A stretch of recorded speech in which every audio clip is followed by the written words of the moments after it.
there's very little in life that we can control, Yeah. but we can control how we react to it.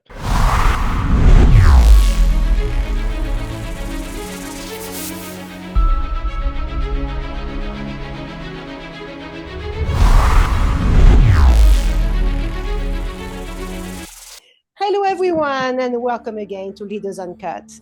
And today it is my great pleasure to have with us Doug Fettig, who is the dental keynote, business speaker, and culture coaching. Hello, Doug. How are you doing today?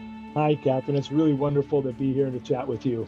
Yeah, me too. I can't wait for you to share your story because you are very unique. What you offer is very different. You are a CPA, but you work in the dental world as well. So I can't wait for you to give us a little bit of your background and explain to us what you are focusing on right now. Well, I appreciate that. I like to tell people that I'll never be asked to be a commencement speaker at a graduation ceremony because my first line would be the best decision I ever made was dropping out of college. Yeah. And but the second best decision was going back. But I dropped out of school when I was 20 years old, and I got a one-way ticket from Bismarck, North Dakota to Hamburg, Germany.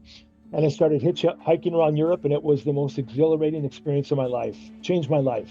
Yeah, I can imagine that. So what triggered that need and to go hiking like that? I think that's amazing. Well, I was going to school in upstate North Dakota near the Canadian border, and I was kind of bored and to be honest, was probably just partying too much, didn't know what I wanted to do. Mm. And some friends of mine said they were going to take a semester off and go to Europe. And I kind of had this light bulb moment where it's like, that's what I want to do. And they decided not to go. And I ended up working for a year, construction, saved a bunch of money, and just decided that I wanted to see the world. And when I got over to Europe and started hitchhiking, it led to 7 years of more trips and doing all these crazy jobs like blackjack dealer and restaurant manager and selling encyclopedias door to door. But through all that, I met so many people and learned so much about both how the world is different, but how a lot of what we all want is the same. We all want to be loved and to have the joy and have experiences. And it really broadened my perspective on people, made me a different person. I can imagine. I mean, experiences like that open up your eyes. First of all, they make you realize also what matters the most to you, right? Exactly. Yeah. And then I eventually went back to school and I got a real job, air quotes, and Mhm. started working as a CPA. But I realized that, nothing against debits and credits, but what I really loved was people. And so I was able to eventually take that business knowledge and use it in a way that allowed me to leverage my people skills and my desire to create relationships with people and kind of be that bridge between, I guess, a business knowledge and being able to connect with people and have them understand what you're trying to say to them and how to guide them. Which is very important. So now you have speaking engagements and mostly in the dental world. Can you talk about this? Because I had never heard that before. Say, oh, this is very different. Well, I was working for a large CPA firm, and I was doing business development work for them. So I was introducing them to CEOs and CFOs, and helping bring in business for them. And they had a dental niche in their CPA practice, and the partner in charge was going to retire. And they asked me if I wanted to take over the dental niche because it included he did a lot of public speaking in the dental space. So I said, well, I've been to the dentist, so what could go wrong? Sure, I'll take over the dental niche. I believed in myself, and he was very gracious. He took me under his wing for 6 months, and I was able to follow him along on some of his speaking engagements and meet some of the people in the industry. And so I was able to kind of slide into that world, and eventually I expanded it and went off on my own. And now I have my own company, and I do my own public speaking, and that's what I love to do. And I probably speak 25 to 30 times a year around the country. Oh wow, that's wonderful. That's I can imagine that has changed your life, right? Because that's something first of all that makes you allows you to meet a lot of people, Hmm.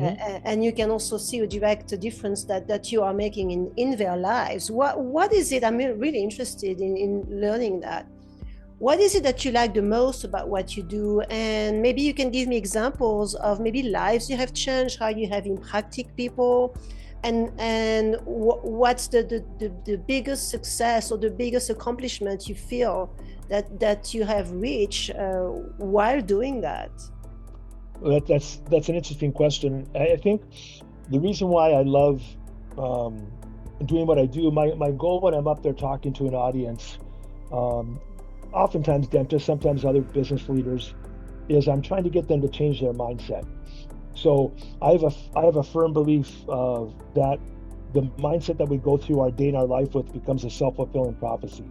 Mm, So, and yeah. I'll give you a very so I believe people either basically go through life with a scarcity mindset or an abundant mindset. Well, Mm, one of the two, okay? mm, And very briefly, scarcity just means that I believe that life is a competition and it's a zero-sum game. If my slice of the pie gets bigger, your slice has to get smaller because it's a competition. An abundant mindset believes that we can collaborate together to make the pie bigger, and my slice can get bigger and your slice can get bigger.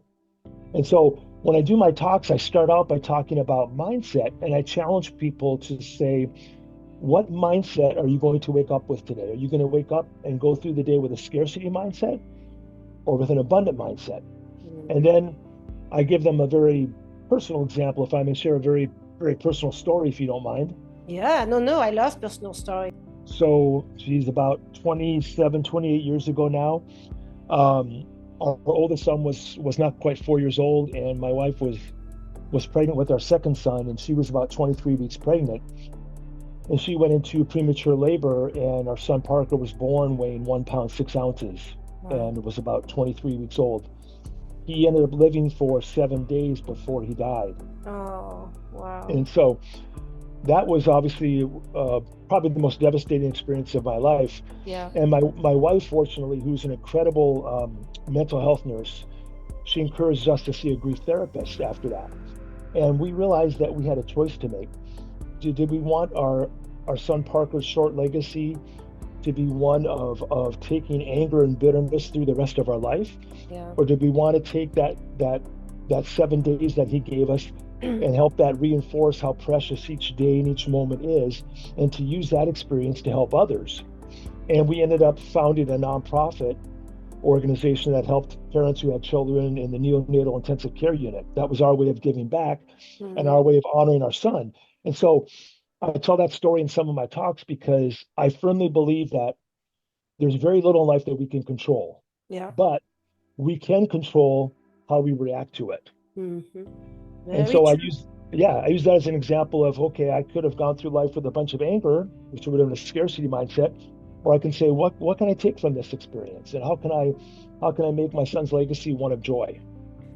So very true, and you're right. I mean, these are first of all, I'm sorry you had to go through that. These, I these thank are you. these are very hard things to go through, but you turn this around to create something positive, and it does take strength, but it's also a real demonstration of maturity, wisdom, and understanding of all that is because some lives are short, and we don't understand why they are short. 7 days, my God.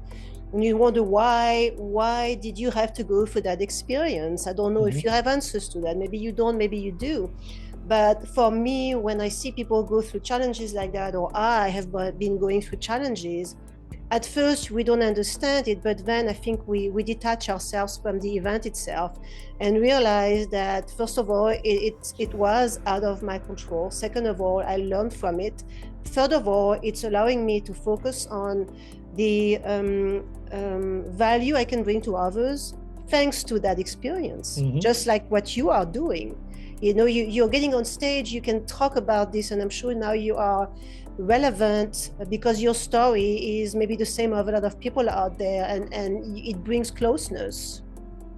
Yeah, I think when you're willing to share things like that, I think it creates a sense of vulnerability, but also a sense of connection with somebody else. Yeah. Because one of the things I've realized, Catherine, like you or I might be standing in a coffee shop, or maybe we're talking to somebody in a business transaction.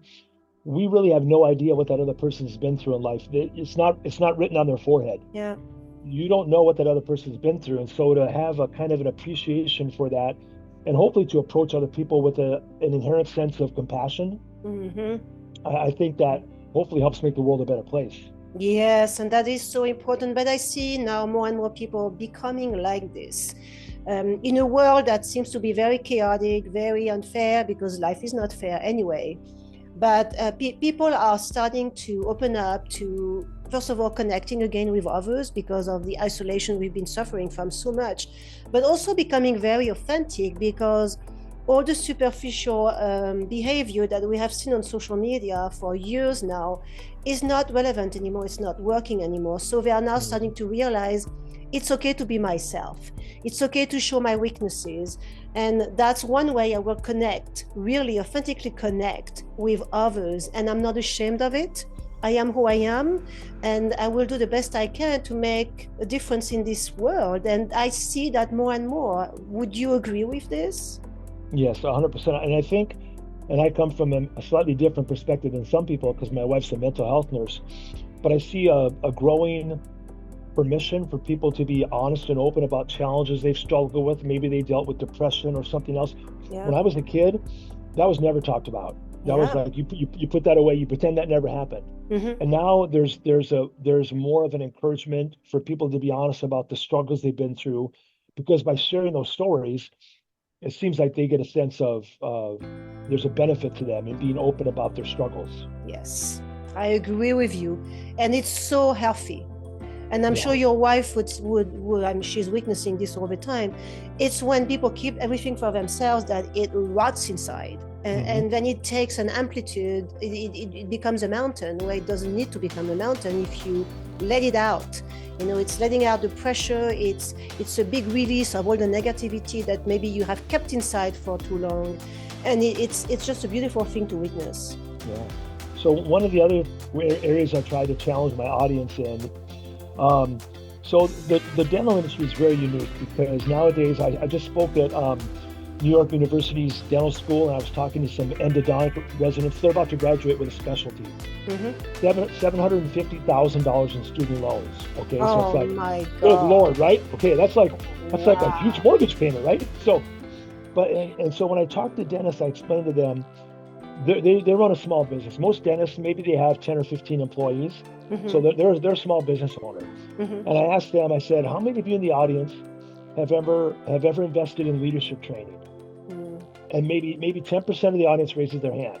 So I'm Yeah. like, okay, you're the CEO of the office, like any small business. You're the most important creator of the culture there. You're the primary producer, but you can't take a little bit of time and put a little bit of resources into investing in yourself as a leader.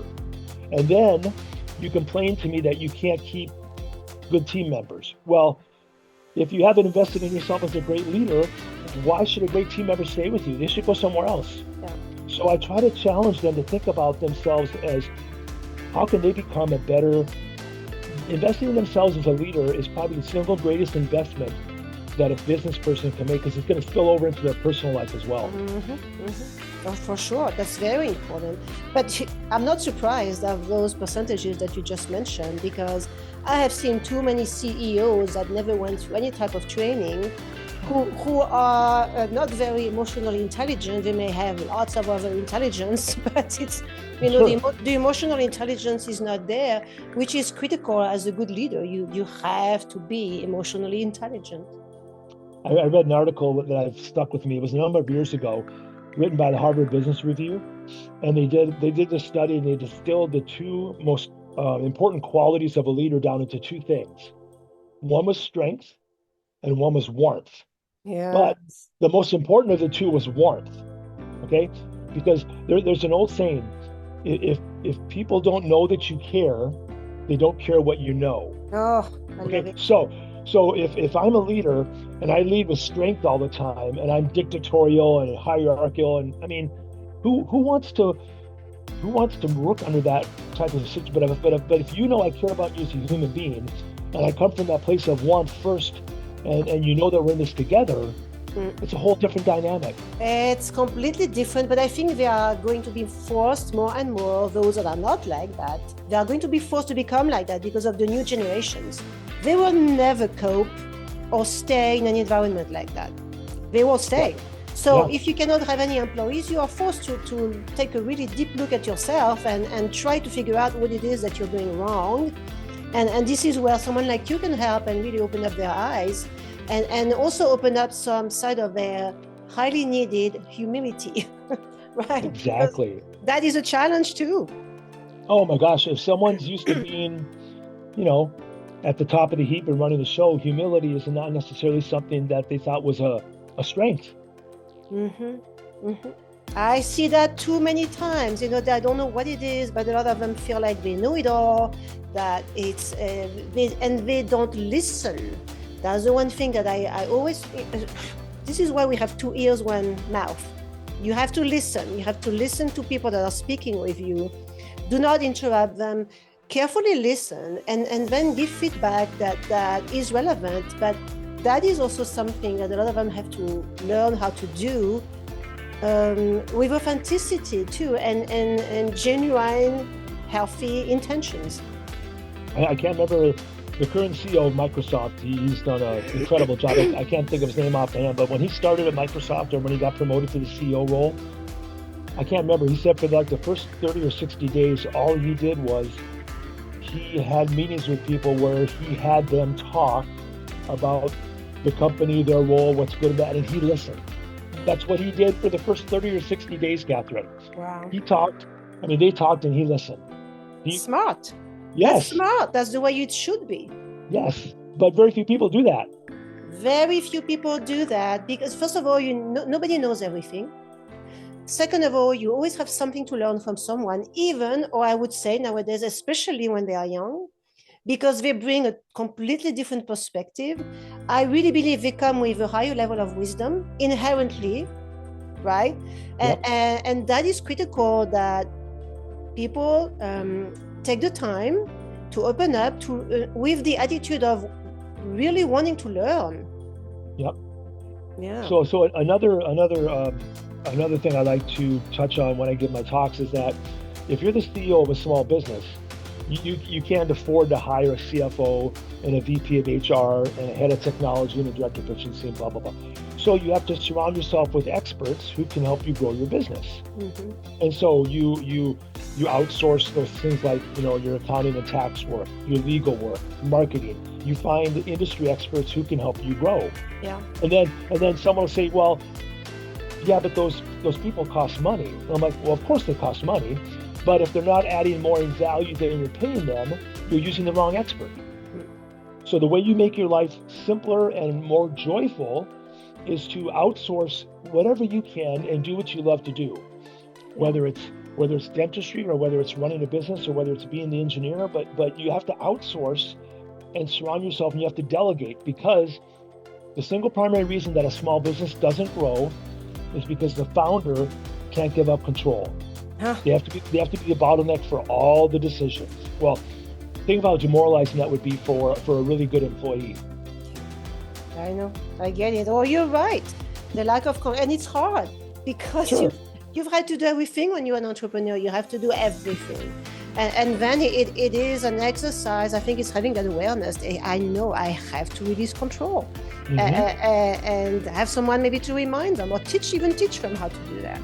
Right. And here's the little secret. The way people learn is from making mistakes. Mm-hmm. I mean, and so let's say if you had to have brain surgery, right?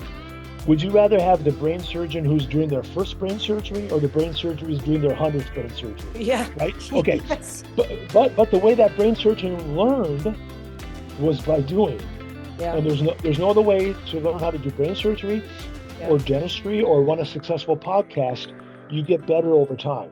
You do. It's practice. Yeah. Yeah, it's practice. And so you need to have a leader who will be there for you to help you learn, so you don't go too far off the guardrails. Yeah. But that's how you're going to grow and learn, is getting the permission to have those experiences. Yeah. Yes. But then again, it always come back to intelligence, emotional intelligence. I think when you are, first of all, aware of that essential traits of giving up control, then you surround yourself with people who are going to help you make it happen. Because it's not sustainable anyway. You're not a superhuman. You can do it all. But you have to learn how to trust too, and you have to have the right people in order to do that. I talked to a small business person. He said he spent 6 hours on Sundays putting entries into his QuickBooks accounting system. I'm like, oh my gosh, you could pay somebody $25 an hour to Yeah. review the entry. Why are you killing your life and ruining your personal life because you can't give up control for someone to put entries into your accounting system? Yeah. I mean, But I'm not it's crazy. surprised though. I'm not Yeah, surprised. And balance is everything. You have to have time off. You have to take care of yourself. And I really believe that. I don't know, maybe you know the statistics, but I think it's what 90% of businesses, of new businesses die before year number 3. And yeah, something that like that. right. And that's because they are not able to find the right amount of balance. They are burnt out. They are burnt Yeah, out, they're yep. exhausted, they can't do it anymore. Another area I touch on is so let's go back to the dental experience. When a person goes into the dentist for the first time, usually they go into the office, and hopefully there's a really friendly front desk person there. They're like, "Welcome, Catherine, to XYZ Dental. Here's a few forms to fill out, and we'll be within a minute." Okay, so you go back to. Here's what one dentist does when she has a new patient that comes in for the first time. If she can take the time, she comes out of the back. She degloves and comes out and introduces herself. Otherwise, a team member comes out, introduces themselves to the new patient. Mm-hmm. They give the patient a tour of the office. They introduce that patient to the other team members. They explain what some of the technology does and how it provides dentistry, blah, blah, blah. They take 5 minutes. They ask you if you want a bottle of, some water, something to drink. And then they say, oh, by the way, here's a couple things for you to fill out. We'll come back and get you in a minute. So then you're sitting there and you're going, oh my gosh, they're treating me like a king or a queen. I haven't spent a penny yet. Yes. Because all they did was take 5 minutes to Yeah. make you feel special. I love it. Yeah, and then when you go out to happy hour with your friends, or you go to family dinner, if people still have family dinners, and you say, oh my gosh, they are so amazing at XYZ Dental. Because Yes. all you did was take 5 minutes Yep. to make them feel special. And then that person becomes the best marketing exposure you will ever have. And it didn't cost you anything. So true. I love it. But yet, I mean, how many times I have never seen that? I have never experienced that in a Yes. dentist office. Never. Yes. And you can apply that to any business. Yes, Any so you're business. right. But it's rare. Yeah. It's very rare. And I try to remind business owners, without customers, you don't have a business. Yeah. So why wouldn't you treat them with white glove treatment and just give them all the TLC you can? They're your customer. Yeah, I know.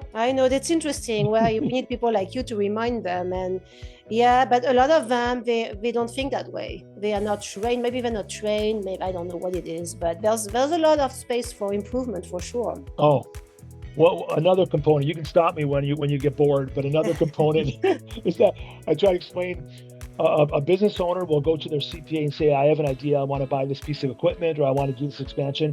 And the CPA or financial advisor will say, sorry, we can't do it. It's not in the budget. Well, it's got nothing to do with the budget. Mm-hmm. All your budget is, Catherine, is let's say an estimate of the revenues and expenses for next year. Yeah. If you come to me with an investment idea, then we have to run an analysis. We have to do the return on investment. Mm-hmm. If you're going to invest $100,000 in this technology and it's going to generate $200,000 in profit, yeah, who cares about the budget? Yeah. So I try to get business owners to change that mindset. It's not about the budget. You have to think about what is it going to be the return on that money, and is that a good investment? I know, but you're right. But see, it's easy to say because we don't even want to address that. Very often, exactly. I have too much to do. I don't want to take the time to think about this, right? Yep. And the other thing a lot of business leaders, small business leaders, don't do, they don't take the time to step back and think about their business strategically because they're busy, right? You come in on Monday, yeah. There's drama with the team, there's a customer that has a problem, there's a payroll issue, whatever the case is. And before you know it, 10 years have passed. Yeah. And you never step back, and you've never thought about your business like you can do something simple like a SWOT analysis, mm-hmm. which is where you break up the business into 4 quadrants: strengths, weakness, opportunity, threat. Mm-hmm. And you sit back with yourself, your advisors, your team, and you think about what are we good at, what are we not, what can we do differently. But the point is, you take time to think strategically about your business. Yeah. Yes. If you don't do that, you go through the entire arc of your business. You're reactive instead of proactive. Yeah, and I mean, you can. I always do discover incredible items or pieces of information when I do a SWOT analysis. Yes, it's incredible. It's incredible. First of all, you take a good look at your environment. You have to look about everything, socio-economic environment, political environment, the industry trends. You have to look at that too. It forces you to reevaluate how you fit within your system. Otherwise, like I said, you're just reactive. And I like to give the example of in the U.S. In the 1970s, Sears was the largest retailer in the world. Yes. Sears and Roebuck, everybody got their catalog. They made money hand over fist. Yeah. So when the internet came along in the 90s, they're like, who cares about the internet? We're printing money here. We don't care. That's a fad. Yeah. Before they knew it, there was a company called Amazon that started to, and Sears was never able to catch up, and they went bankrupt. Yes, you're right. You got to be forward thinking. Thank you. And this is why I speak about technology on my podcast all the time, because I see too many companies saying, I don't believe in AI. AI is dangerous. I don't need it. It's just like you said, I don't need the internet. It's just a fad. I don't need the internet. Virtual reality. I don't believe in those goggles. I don't believe in immersive experiences. Well, everything is changing, whether you like it or not. Exactly. And if you don't do it, your competitors will. And the day you react may be too late. I have the exact same message. If you're not embracing technology and looking for ways to adopt it into your business, you don't know it, but you're already losing out to some of your competitors. Yes. It's that simple. It is that simple, but it feels like people don't learn because it's nothing new. Society goes through changes like this on a regular basis. Yes. Progress is inevitable, first of all, and without progress, we die. Progress has saved the life of millions of people, and it will never end. And it's having that open-mindedness that is critical when something new comes along, because you don't have much time to actually grab onto it. It's like a fast train. I really believe that artificial intelligence, well, I believe it's the next great revolution, the industrial revolution, the computer revolution, because as you may be aware, most projections are at some point in the near future, the population of the world is going to start to decline because people are having fewer children, right? Yeah. So how do we increase productivity with fewer people? Well, part of that answer would be through artificial intelligence. Yeah. We can keep building a better life for people, even though we have fewer people doing the work. Yeah. Oh my God, yes. I'll be long gone, but I'd love to see what the world's going to be like in 1,000 years. I would love to see it. Yeah, well, you'll come back. You'll be back to see it. I say I wouldn't mind having a robot cleaning up my house, cooking for me, walking the dogs. Hey, I can do other things that are right. Exactly. It's a good thing. The last thing I touch on for people is we talk about retirement. We talk about some of the financial stuff, and in big picture.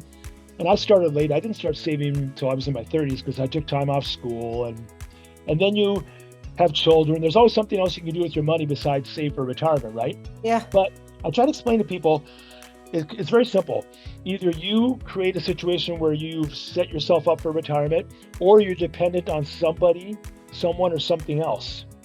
Whether it's Social Security or whether it's somebody else in your life, but if either you do it for yourself or you're dependent on somebody else to make sure that you can live your golden years the way you'd like to.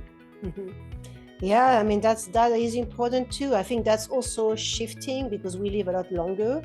And I think lifespan is going to increase dramatically in the next few years because of technology again and the progress made in medicine. That too is changing. So, and I don't think we're going to need the same things. I think the housing is going to change. I think what we are going to have to live with will be also modified. So, I mean, I see a big shift here, a big change.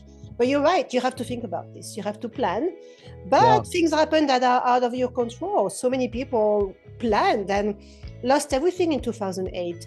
Planned and lost a few during COVID too. So it was always components that you have no control over. So what do you do then?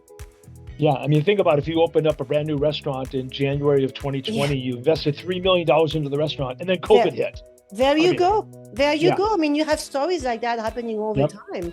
So I think it's also realizing that, hey, we don't need to have a Porsche or eat sushi every day. Maybe look at how much money you spend, because that's a big factor. It's not how much you make, it's how much you spend. When I talk to younger people, and my boys are 31 and 26 and other young people, they seem to be more focused on experiences versus material things, which I think is a good thing. That's great. If they're going to spend money, they want to spend it on experiences. And you can get a $100,000 car, but so what? Yeah, well, exactly. So what do you do with this? But that it's part of your equation. I always thought, and for me, I've always been very frugal in my life, but I watch what I spend. Mm-hmm. And some people can make 200K, 300K salary every year, and they have nothing left. It happens all the time. Oh yeah, you can spend every penny. It's easy. Yeah. Yes, you can. So that also is a different mindset, that it's a choice. So, it's a choice. Yeah, lots of components. Okay, this is great, Doug. I can speak with you forever. I mean, it's just fantastic. Your energy is just spreading this positive. Oh. It's wonderful. I love it. So if you had one advice to give to entrepreneurs or anyone out there of something that you have learned in life that has been critical for you, what would that be? I think for me, the most important thing I've learned is what's twofold. It's the power of establishing connections, relationships, but in a sincere way. So if I care about you and your story and what makes you tick, so to speak, to be able to connect with somebody in a sincere way, and then to have a true desire to collaborate. I believe that when people connect and collaborate, magic happens. Yes. And so it's easy to stay in your bubble, and it's like, I've got this idea and I'm going to grind out and bang on it. But there's people out there that will help you and that want to work with you and that want you to be successful. I love it. And then therefore you should not be afraid to ask for help, right? Exactly. And as you get to be my age, I'm old. I love it when a young person wants to have coffee and wants to learn, and because it's giving back too. People want to give back to other people. Yes, I agree with you. Having just a simple communication and conversation without being on your phone, right? I know, but that too is important. I think people have to learn to put down their phone and start engaging human to human. It makes a big difference. Well, I'm going to say one other thing, Catherine. Thank you for what you do to bring people's stories to others. That's a wonderful thing that you're doing. So I appreciate that. Oh, thank you so very much. My God, wonderful. So if people want to get hold of you, Doug, what's the best way to reach you? I guess they can go to my website. It's a long, but it's dentaldollarsandcents.com. Okay. Yeah, and that's probably the easiest way. Or my email, dougfettig@dentaldollarsandcents.com. Okay, wonderful. They can find me on LinkedIn, Facebook, whatever. I'm out there. We'll put links everywhere underneath the, in the description of the video this way, and it will be in the video as well. This is what people know exactly where to find you. Appreciate that. Thank you so much for what you do. Thank you for your beautiful story of resilience and love and spending a lot of time helping others out. This is amazing when I meet people like that. It's very inspiring. It's very motivating. It's spreading positive messages that are so needed out there. So I really thank you for that, Doug. Thank you for your time, and I thank you for what you do. Everyone else, thank you so much for watching. I hope and I'm sure you enjoyed my conversation with Doug here. Share it on your networks, because this is why I'm doing what we're doing. I need you to help me spread the words and spread positive information that will inspire someone. Very often it can even save someone's lives when you see stories of people that have that type of resilience with an open mind and a positive attitude. It can make a big difference, but I need you to help me out do that. So thank you again. Subscribe to my channel. It will be very helpful, and have a happy holidays. Even if it's dated, it's important to wish everyone Merry Christmas, Happy Holidays, and we will see you next time.